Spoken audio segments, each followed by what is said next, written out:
we had a church that they read about the Sabbath day, and they decided to keep it. And when a pastor went to this area and they were talking about the Sabbath, they're like, oh, can we become like you? Because we are already keeping the Sabbath. Like incredible things were happening. Things that we have read only during the Pentecostal time. We saw it. It was happening in Papua New Guinea.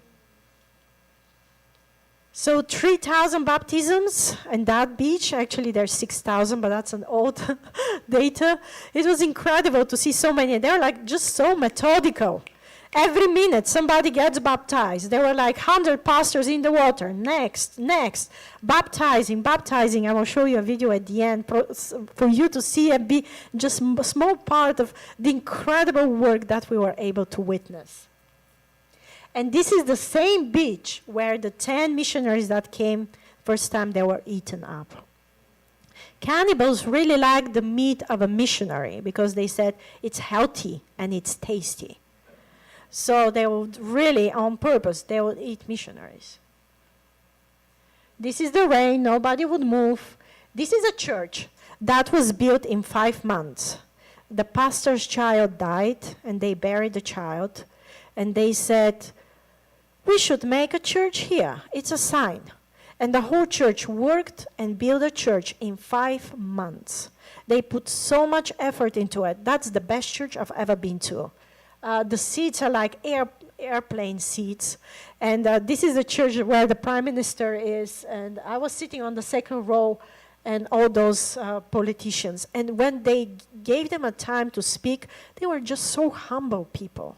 Their main concern was that their country, the young people don't know the truth. It's like they were really concerned about the work of God in Papua New Guinea. Again, another church here being ordained as Adventist church. Some things I don't want to miss.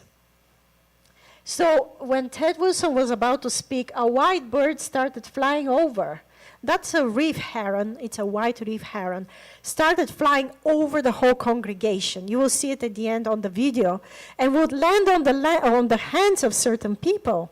And everybody started clasping hands because they're like, truly we can see the Holy Spirit is moving.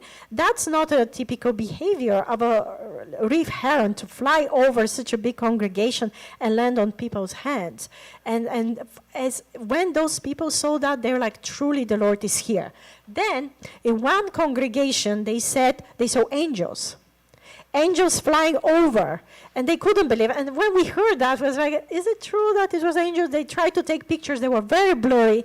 They said there were angels. The whole sky was covered with angels. And Ellen G. White says that when people are doing their utmost for the salvation of souls, God sends angels. And they witnessed it. And one place, they saw 3 angels flying over. I don't know if you can see the picture. 3 angels flying over. They're like, wow, this is really happening. It's happening. You know, in our world, we don't believe in those things. We explain things scientifically. But how do you explain spiritual things? Naturalistically. You can't explain that. But for